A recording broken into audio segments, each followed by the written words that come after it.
আলহামদুলিল্লাহ।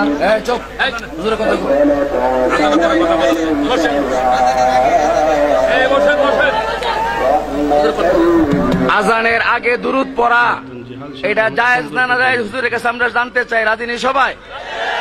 আমাদের কানে একটা মাইকের আজানের আগে দুরূদ পড়তেছে, এটা কোন হাদিসে আছে এটা আমরা জানতে চাই হুজুরের কাছে। আজানের আগে দুরূদ শরীফ পড়ার কথা ইসলামে নাই, কুরআনে নাই, হাদিসে নাই। রাসূল আজানের আগে দুরূদ পড়া শিক্ষা দিবেন না, সাহাবাগণ আজানের আগে দুরূদ পড়ছেন না।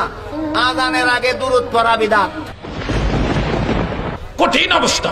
আমার আলেম ভাইরা, সুন্নি মুসলমান ভাইরা মনোযোগ দিয়ে শুনেন। দলিল হলো সুনান আবি দাউদ, মানে আবু দাউদ শরীফ সিহাসিত তার কিতাব, সেখানে একটা সহিহ হাদিস উল্লেখ।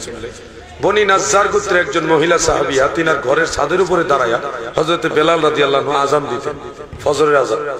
তা আযান দেওয়ার জন্য উনি যখন দাঁড়াইতেন তখন একটা দোয়া পড়তেন এইভাবে, আল্লাহুম্মা ইন্নী আহমাদুকা ওয়াস্তাঈনুকা আলা কুরাইশ আন ইউকিমু দীনাকা আন ইউকিমা দীনাকা ক্বালাত সুম্মা ইউআযযিমু। হযরত বেলাল এই দোয়াটা পড়ার পরে তিনি আযান দিতেন। তার মানে বোঝা গেল আযানের আগে হুবহু এই দোয়াটা পড়া হলো বেলালি সুন্নাত। আর এটা দ্বারা সমর্থন পাওয়া যায় আযানের আগে ভালো দোয়া পড়া যায়। এবার আসেন আরেকটা হাদিস বলি, ওটা তাবরানীর মুআজামুল কবীরের মধ্যে বিশুদ্ধ সনদে উল্লেখ রয়েছে এইভাবে, عن أبي هريرة رضي الله تعالى عنه قال كان بلال إذا أراد أن يقيم للصلاة فقال السلام على النبي سبحان الله বলেন। হযরত আবু হুরায়রা রাদিয়াল্লাহু আনহু বলেন, বেলাল রাদিয়াল্লাহু আনহু যখন নামাজে দাঁড়ানোর ইচ্ছা পোষণ করতেন, ইজা আরাদা যখন ইচ্ছা করতেন, আইয়ুকিমা লিসসালাত নামাজে দাঁড়ানোর ইচ্ছা যখন করতেন, ফাকালা তখন তিনি বলতেন আসসালামু আলান নবী সুবহানাল্লাহ। নামাজে দাঁড়ানোর ইরাদা দুই ভাবে হয়, আযানের মাধ্যমে হয়, ইকামতের মাধ্যমেও হয়।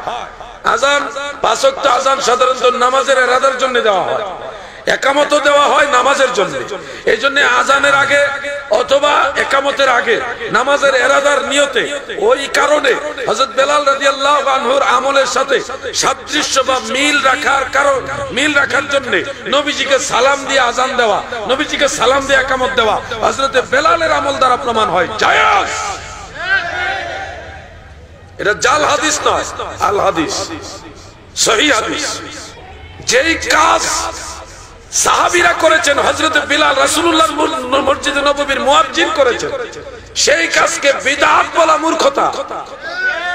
হযরত বেলাল যে কাজ করেছে এটা কি বিদআত? আপনারা কথা বলেন বেলাল এটা কি বিদআত? তাহলে তো হযরত বেলাল প্রথম বিদআত করেছে। নাউযুবিল্লাহি মিন যালিক। যদি কেউ নাজায়েজ প্রমাণের জন্য দলিল দেখাইতে পারে দেখান, বলেন। আমরা তো দলিল বললাম, আপনিও দলিল দেন। আমাদের ভুলিলে শুধরাবো, আপনার ভুলিলে শুধরায় নেন। কোনো ঝগড়া টগড়া অশান্তি দরকার নাই। আজানের আগে নবীজিকে সালাম দেওয়াকে যদি আজানের অংশ মনে করে তাইলে বেদা, আজানের অংশ না। আজান আজানই, সালাম সালামই। আজান হলো সুন্নতে মুআক্কাদা লিল জামাআত, আর নবীজিকে সালাম দেওয়াটা হলো মুস্তাহাব। কেউ যদি নবীজিকে সালাম না দেয় সে কাফেরও হবে না, ফাসিকও হবে না, সে ওয়াহাবিও বলা যাবে না। তবে দিলে জায়েজ এবং মুস্তাহাব সওয়াব হবে। মুশকিলটা হলো নবীজির সালাম দিলে এক শ্রেণীর ভাইদের চুলকানি উঠে যায়। আপনি চুলকানি উঠে কেন বুঝলাম না? আল্লাহর রাসূলের সালাম দিলে আপনার খারাপ লাগে কেন? মনে রাখবেন, আজানের আগে কোনো ভালো দোয়া পড়া, নবীজিকে সালাম দেওয়া, দুইটাই মুস্তাহাব, দুইটাই মুস্তাহাব। এখন যদি কেউ বলেন আমি নবীজিকে সালাম দেওয়া আজানের আগে মানি না, আমার কোনো ঝগড়া নাই। আমি অনুরোধ যে আপনি একটা হাদিস বলেন যে হাদিসে লেখা আছে আজানের আগে নবীর সালাম দেওয়া যেত না, ওই দলিলটা দেন। এজন্য মন গড়া কোনো কথা চলবে না।